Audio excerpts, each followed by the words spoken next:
Alfa Romeo's first EV, the Junior, brings a sporty vibe to the bulging segment for compact electrified crossovers. Shared Stellantis Group underpinnings have been given the Milanese maker's evocative spin here, and you might really like the aspirational end result.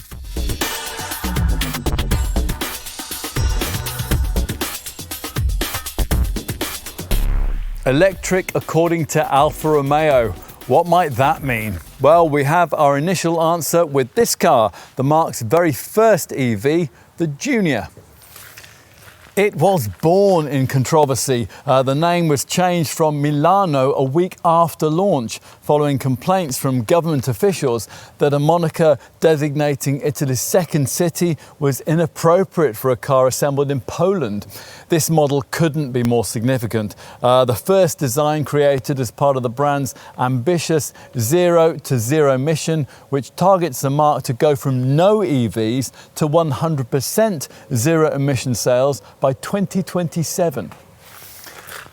That still looks a far off target. Even the Junior can also be had with a fossil-fueled hybrid power plant, although it did launch in the UK in the autumn of 2024 as an EV. The brand likes to see this car as a spiritual successor to the old Giulietta and Mito compact hatchbacks to attract a new generation of Alfisti.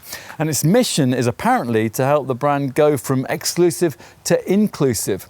Rough translation, well, it's that the typical current Alfa buyer is over 50 and a petrol head, which can't continue. Is the Junior the car, though, to break that trend? As usual, you'll need the industry's most comprehensive review, a thorough car and driving road test to find that out.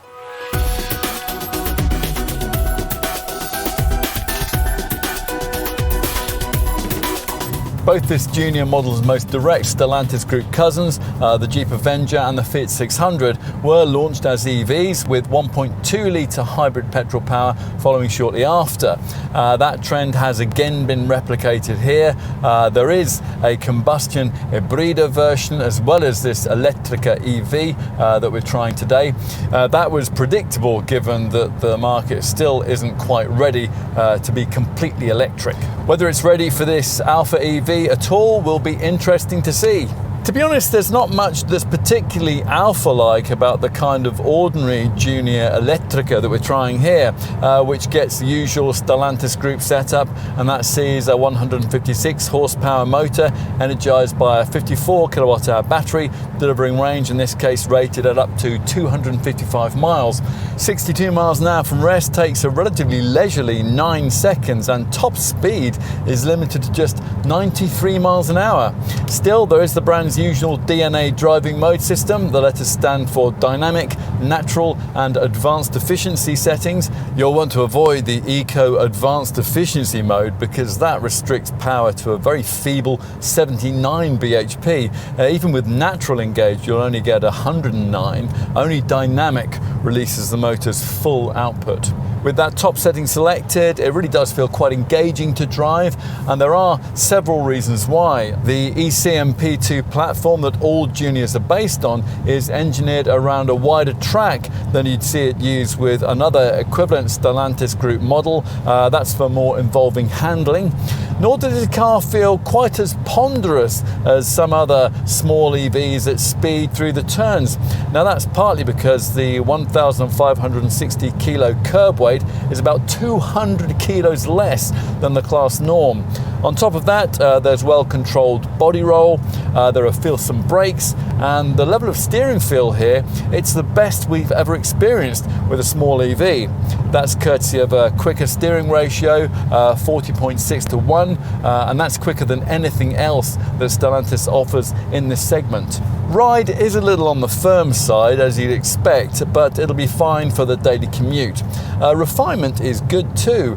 Progress is primarily accompanied only by a rather pleasant background hum.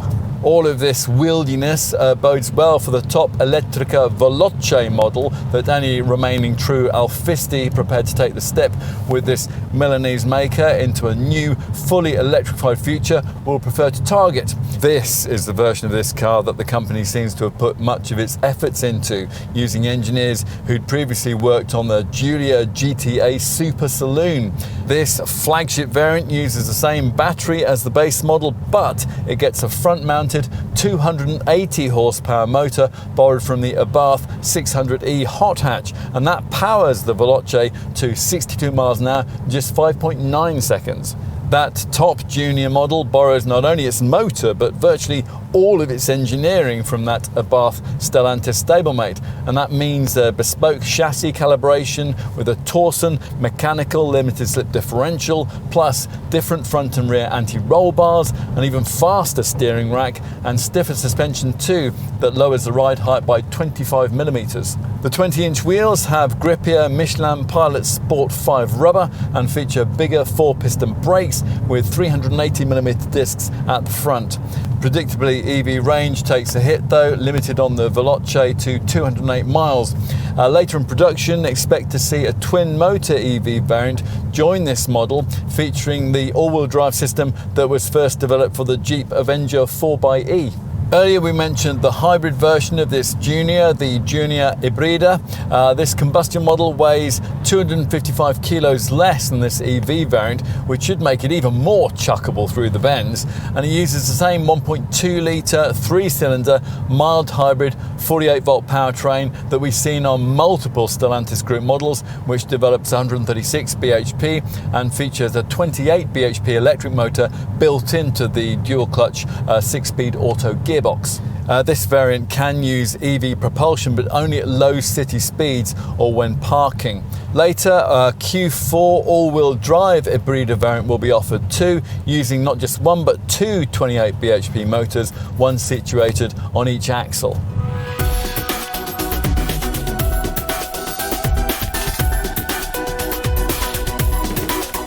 As an Alfa should, the Junior has a bit of pavement presence, although everything that you can't see is pretty familiar Stellantis Group fare.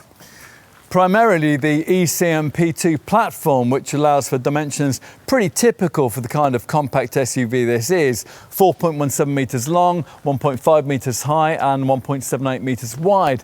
But from those fundamentals, the Milanese makers nonetheless created quite a stylish looking thing with a sporty stance and a floating roof, which can, as here, be contrast coloured and incorporates blacked out C-pillars where you'll find the hidden rear door handles. There are minimal overhangs and strong wheel arches, which on mainstream Elettrica models house the pretty petal style 18-inch alloys we have here. These are rims that rise to 20 inches in size with the faster Veloce version. As you'd expect, lots of the usual brand styling cues feature, including these narrow C-shaped SZ-inspired ultra-slim angular 3+3 matrix LED headlights. Like other Alfas, there is of course the usual triangular Alfa Scudetto shield grille. Unlike with other Alfas though, the designers have built this feature in such a way that it doesn't need the number plate to be awkwardly skewed off to one side. The rear has emotive Alfa Romeo script on the tailgate and a cut-off Coda Tronica cam-style tail, which is supposed to reference the classic Giulia TZ and is apparently very aerodynamic. Narrow greyed-out LED tail lamps, a dinky rear wiper and a subtle roof spoiler add finishing touches. It's just a pity that most personal of car features, the key fob, is a borrowed Stellantis item. Still, the Alfa vibe rises beyond the sum of this car's borrowed parts outside.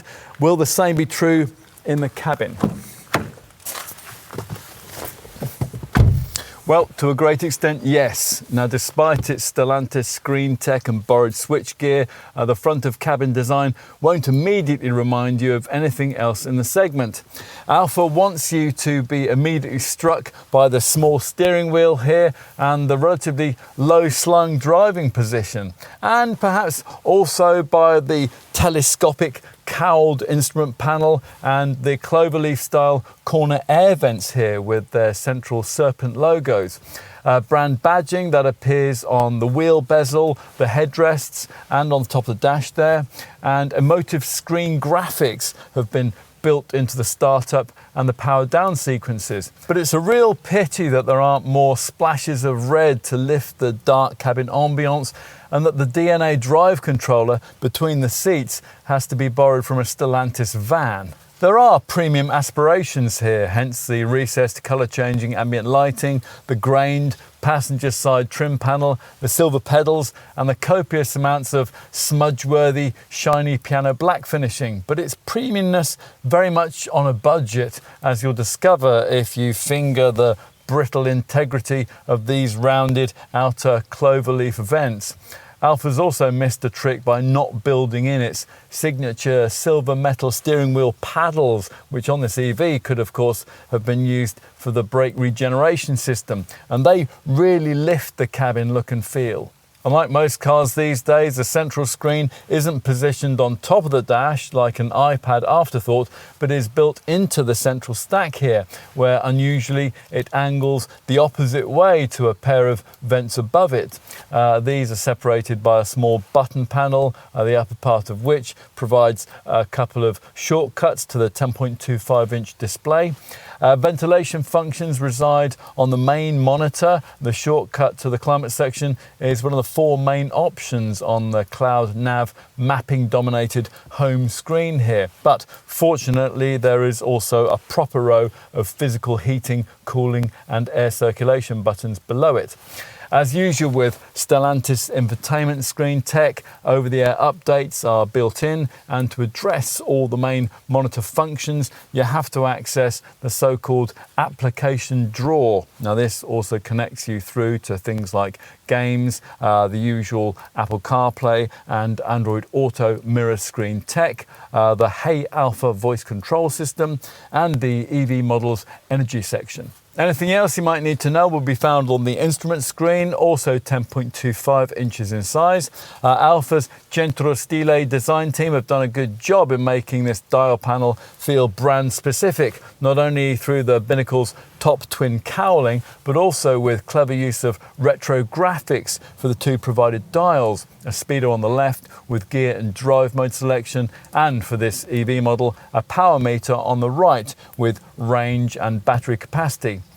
Pressing the end of the left column stalk varies what you see between these gauges, between trip data, audio selection or a drive assist graphic. Press the end of the right hand column stalk and that prioritises the display of trip data. What else? Well, the cocooning ambiance is aided by heated sports seats that most should find comfortable enough, providing you can get along with the long arm, short leg ergonomics, although taller folk may want to try before they buy. We would want to upgrade to the lovely Sabelt race-style bucket seats of the optional sports pack. Thanks to the low-set bonnet and the low window line, all-round visibility here is fine, marred only by thick A-pillars and wide rear C-pillars too. Cabin storage space is not too bad, with the exception of the glove box, which on this right-hand drive model is halved in size by the fuse box. There are 2 storage areas between the seats. One is lidded and one is open, the latter with removable stays which create cup holders. A deep open bin at the base of the centre stack there has twin USB-C ports and a phone charging mat. There are reasonably sized door bins, and you get ticket clips in the sun visors. Let's take a look in the rear, which you access via these concealed C-pillar door handles. Back seat space back here isn't especially generous, not helped by the stylised central tunnel and the thick plastic-backed front chairs. But headroom is better than you might expect given the swept-back roofline. You might be disappointed to find that the bench back here doesn't slide, recline or offer a central armrest, but expecting any of that is a bit of a forlorn hope on a small EV at this price point. You would, though, expect to find door bins or at least bottle holders, and it is disappointing that Alfa's made absolutely no no attempt to cover these rear door cards with anything except cheap black plastic. Cramming any more than a couple of adults back here would be difficult thanks to the inclusion of the kind of relatively high central transmission tunnel that you'd think a front-driven EV wouldn't need. But a USB-C port is provided, as are beady overhead reading lights, seat back pockets and coin trays in the door cards. Let's finish as usual with a look at luggage capacity. You'll have to do without this powered tailgate if you stick with entry-level trim. Once it rises, you'll find that thanks to the simplistic rear suspension and the rear overhang length, boot space is very reasonable, rated at 400 litres. To give you some segment perspective, a Mini Aceman offers 100 litres less, a Ford Puma Gen E 174 litres more. There's a bit of a load lip to negotiate on boot entry, but the opening's nice and square. Once inside, there's an adjustable height boot floor, which is configurable across 3 levels, and recesses to the left and to the right, which would make it easier to get something bulky in, like a pushchair width-wise. You also get bag hooks on both sides and a dim light on the left. Unfortunately though, Alfa doesn't provide either a ski hatch or a convenient 40-20-40 split for the rear bench. Flat and mat and up to 1265 litres of capacity can be freed up. In this EV version, there's potentially some extra underbonnet space for the charging cables, but you'll only get that if you pay extra for the underbonnet electric cable storage option.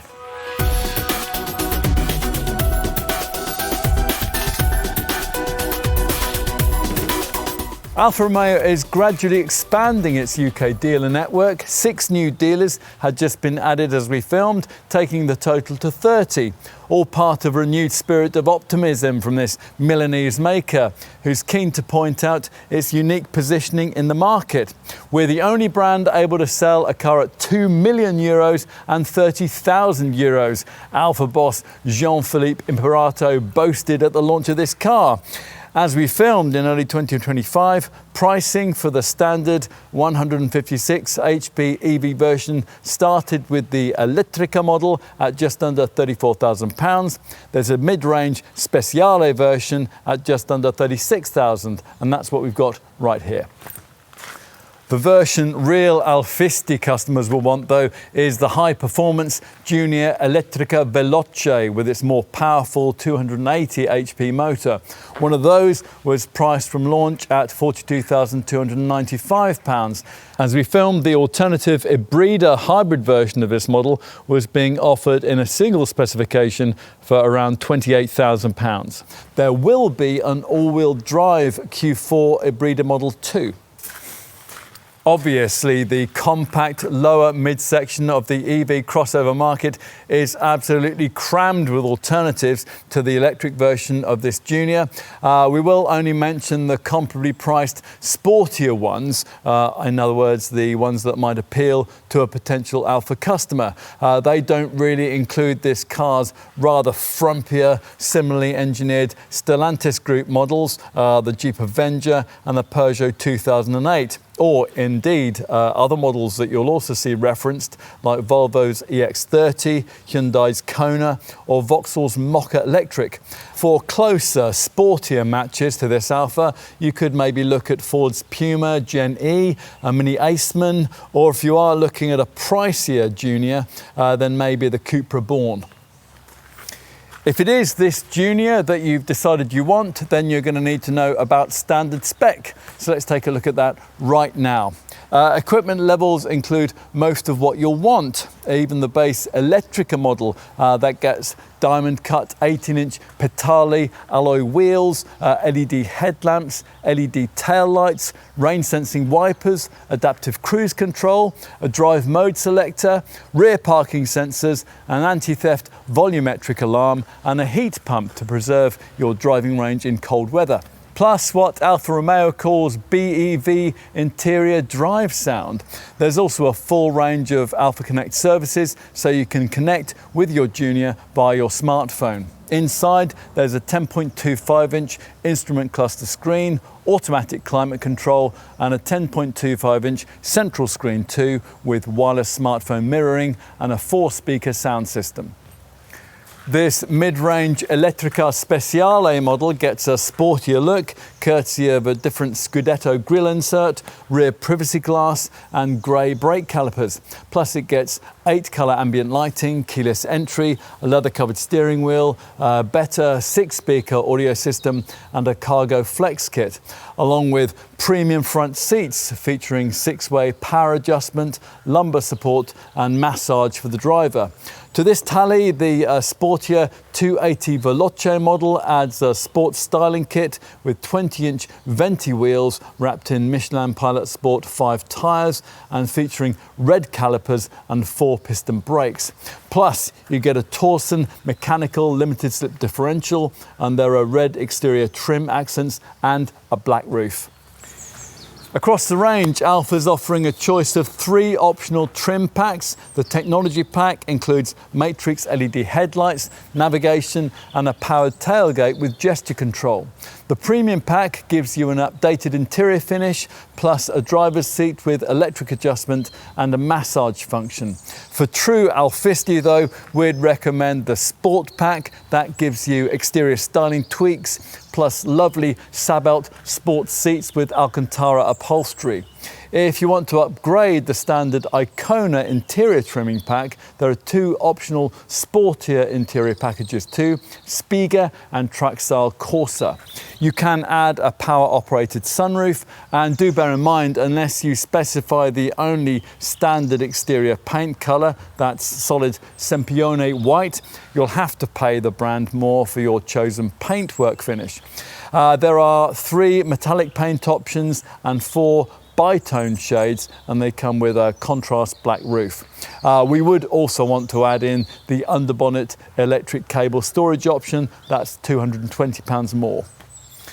Safety kit includes most of the things you'd want, so automatic emergency braking, which recognises pedestrians, plus the usual lane keeping aids and speed limit warning features.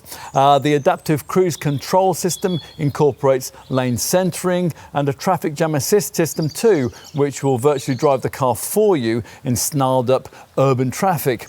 As you'd expect, there's also the usual tally of front, side and curtain airbags, all connected to an e-call system.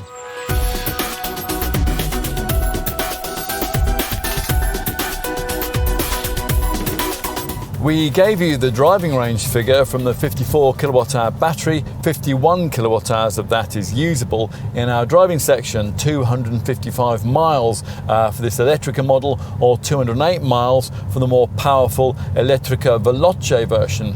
Those figures depend, of course, on selection of the most feebly powered advanced efficiency drive mode, and the reading for this standard variant is fractionally better than that you get from this car's very similarly engineered Peugeot E2008 and Jeep Avenger EV Stellantis Group cousins. Energy efficiency is rated at 4.1 miles per kilowatt hour. We've been getting more like 3.4 miles per kilowatt hour on this test though. These stats aren't anywhere near class leading, but they are helped by a 1,560 kilo curb weight, which is relatively light for an EV, about 200 kilos less than most rivals, and by a standard fit heat pump that draws heat from the surrounding air, reducing the energy draw from the climate fan. As with any electric vehicle, the battery mileage that you'll get will obviously rise in urban driving conditions. The battery can charge at up to 100 kilowatts, which is on the low side by current standards actually, and can recharge from 20 to 80% in 27 minutes using a 100 kilowatt cable when hooked up to a suitable rapid charger. Just 3 minutes on such a fast charger would give you 80 miles of range. For AC charging from home, you'll need 7.5 hours for a full charge from a typical 7.4 kilowatt wall box, but an 11 kilowatt AC charger is also included. So if your house or workplace has access to faster 3-phase charging, then the time for full battery replenishment can be reduced by quite a lot, to 5 hours and 45 minutes. As we filmed, Alfa was throwing in a £1,000 7.4 kilowatt wall box from Omi with an Octopus Smart tariff. At the time of this test, a full AC home charge should only set you back around £16 at a typical household rate of 30 pence per kilowatt hour. Obviously, using a public DC charge station will cost a lot more. As you'd expect from an EV, you can manage your charging life either via an app or through a dedicated section of the center console there. In this case, the energy menu, which as well as charging options, also gives you an energy flow monitor and a statistics section too, and that shows your consumption in miles per kilowatt hour over the last 30, 60 or 180 minutes. Whenever you power off, a useful tip summary screen on the instrument panel shows your energy consumption, your remaining range, your battery capacity, the distance covered and the time taken. Now, if you're converting to an electric vehicle from a previous combustion model, you'll obviously need to factor in the cost of an EV charger to your home and perhaps, of course, also to your office. There is still complexity around the best charging hardware to choose and, of course, who is eligible for a government grant for that. And obviously the costs can vary quite a lot depending on the distance from your main meter to the charger and other factors, of course. There's lots of advice out there naturally to guide you. We consulted plugmein.com ourselves, who offer customers everything from choice of charger to installation and ongoing maintenance. They've advised us that even with increased energy prices, the cost of running an EV and charging it at home on a dedicated tariff is still only around about half the cost of running your previous petrol or diesel car. What about the combustion junior model? Well, for the hybrida hybrid model, you're looking at a combined cycle fuel figure of 58.8 mpg and a CO2 reading of 109 grams per kilometre. Across the junior range, as with other Alfas, depreciation values will be aided by this model's NFT or non-fungible token technology, which backs up the car's service history, stuff like maintenance records and battery pack condition in a cloud out of the vehicle. This means that no one should touch your car without it showing on the NFT record. Alfa claims that this makes it much harder to forge the vehicle's records, which in turn ought to preserve residuals. Unfortunately though, the standard warranty offering here remains the usual, rather unremarkable 3-year 60,000 mile package. There is a separate 8-year 100,000 mile warranty for the battery. Insurance groups start at 20, which is not bad at all for a small EV. A comparable Volvo EX30 starts at group 35, for example. Even the Junior Veloce is only rated at group 31. Residual values, well, they're pretty decent. After 36 months and 60,000 miles, a standard or speciale spec Electrica model is expected to retain 43% of its original value. For the Veloce version, the figure would be 45%.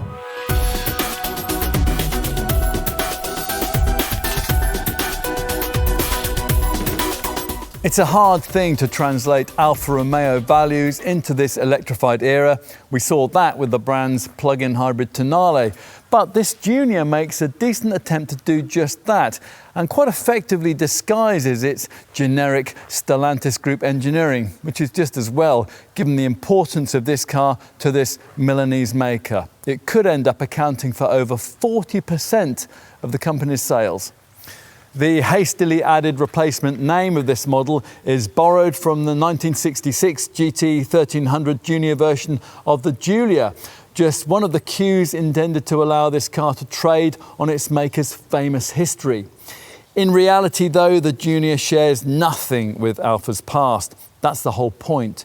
Whether the result is a dilution or expansion in brand values will be up to you to decide.